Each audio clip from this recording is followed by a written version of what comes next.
A confidential report has just triggered full-scale panic inside the F1 paddock.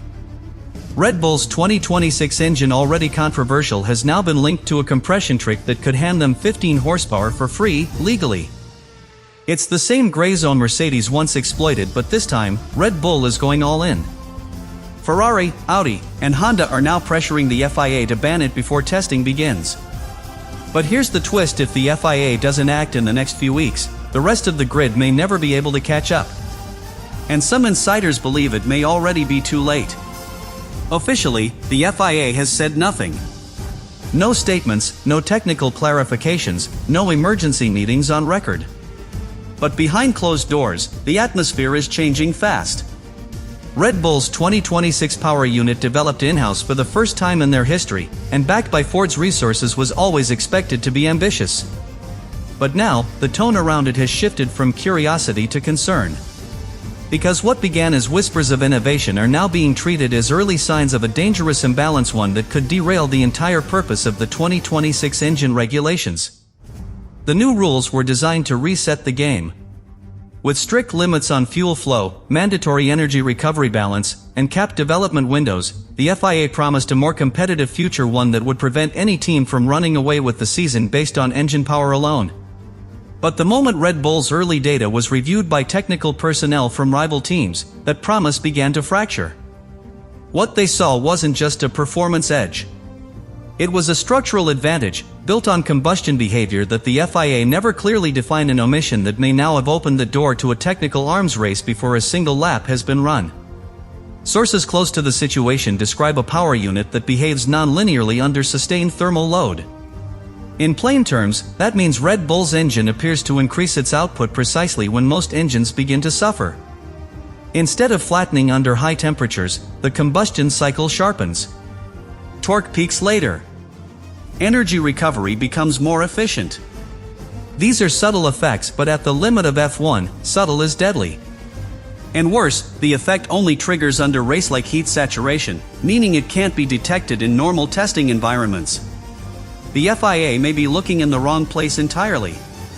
Ferrari and Honda have already filed clarification requests. Not protests yet, but carefully worded inquiries into whether certain compression phase ignition strategies violate the spirit of the rules. That phrase, the spirit of the rules, is important. It's not about what's legal now. It's about what might become illegal once the FIA realizes the consequences. Red Bull, of course, has remained silent. No denials. No technical rebuttals. That silence, in F1 politics, speaks louder than any press conference. It tells the paddock one thing: Red Bull is daring the FIA to make the first move. Ford's role in this is equally intriguing. While they are not leading the design, they are deeply invested in the outcome. Their name is on the engine. Their legacy is on the line. And if the first true Ford-powered F1 engine in decades becomes the center of controversy, or worse, is banned on a technicality, it would damage their global brand. That's why insiders believe Ford is pushing for clarity behind the scenes. Not because they oppose the trick, but because they don't want to be caught in the middle if the rules shift too late to avoid disaster. Meanwhile, the rest of the grid is watching the FIA like hawks. No team wants to launch a full protest, it's too early, and the politics are too delicate. But make no mistake, if Red Bull's system passes untouched, every other manufacturer will have no choice but to pivot. That means emergency R&D spending, redesigns, risky experiments with combustion timing under massive heat loads. And all of that just to stay within striking distance before the first race of 2026. This isn't a development war. It's a survival scramble. And not everyone is equipped to play. And yet, Red Bull hasn't blinked. No retractions. No technical walkbacks. Just quiet confidence.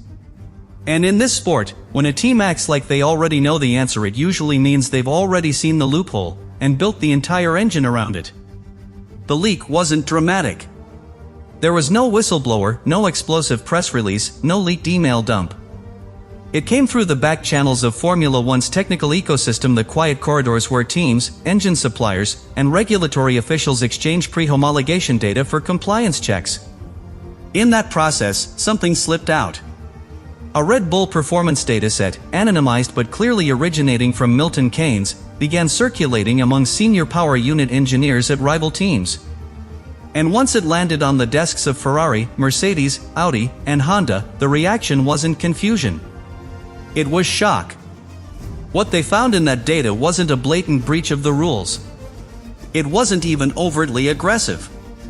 On the surface, everything seemed compliant: fuel flow within limits, hybrid energy distributed legally, combustion ratios reasonable. But then, they noticed a pattern, a torque spike that coincided with thermal saturation thresholds. In layman's terms, Red Bull's engine didn't degrade when it got hot, it grew stronger. The ignition timing appeared to shift dynamically, syncing with temperature curves in a way that allowed for increased energy release without breaking any declared parameters. The more heat the engine absorbed, the more efficient it became. It was counterintuitive, elegant, and terrifying. Engineers recognized what this meant almost instantly. While other power units hit their efficiency ceiling as they approached thermal limits, Red Bull seemed designed to activate another level when crossing that line. This wasn't an error in simulation. It was deliberate architecture, a design philosophy built around exploiting the one condition most teams work desperately to avoid: extreme heat. That shift in thinking changes everything. If the FIA allows it, the rest of the grid will have to abandon years of conservative engine development in favor of high-risk, high-temperature mapping. But catching up won't be easy. Red Bull has a 2-year head start and a regulatory silence protecting them. At Mercedes, internal discussions reportedly turned from analysis to damage control within hours of reviewing the data. One senior engineer is rumored to have described Red Bull's system as a controlled detonation loop, a process where thermal buildup is stored and released in carefully managed pulses during the compression stroke, effectively enhancing torque without touching electrical deployment. Ferrari's analysis called it passive ignition enhancement. Audi's engineers described it more bluntly: thermal doping. Whatever the label, the message was clear: Red Bull had created a hybrid engine that didn't rely on recovery systems to gain power, it was weaponizing combustion itself. And yet, even as panic spread, no one could accuse them of cheating. That's the genius and the danger of the leak. The system operates fully within the letter of the law. What it defies is the spirit of the regulation, the FIA's intent to standardize performance windows and neutralize exotic combustion strategies. By hiding their innovation inside a legal structure, Red Bull has created a weapon the FIA can't outlaw, at least not yet. Because doing so would mean admitting that the current framework is fundamentally incomplete. And that's a problem the FIA is not prepared to solve overnight. The other unsettling truth? This leak may not have revealed the full system. According to sources close to the FIA's engine validation team, the data file appears to be only a partial model representing one of 3 mapped engine states Red Bull is believed to be developing.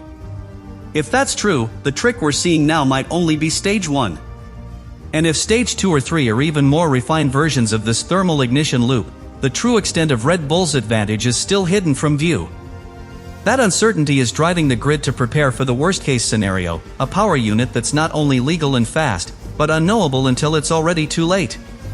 And through it all, Red Bull has maintained the same strategic silence. No comment. No correction. No clarifications. It's the same silence they used when flexible wings were spotted. When their floor design came under scrutiny. When Mercedes questioned their straight-line speed. That silence, in F1, is its own language. It means, we've already built it. Stop us if you can. The most unsettling part of this entire situation is that, as of today, Red Bull hasn't broken a single written rule. The leaked engine data doesn't show excess fuel flow. It doesn't show illegal electrical deployment.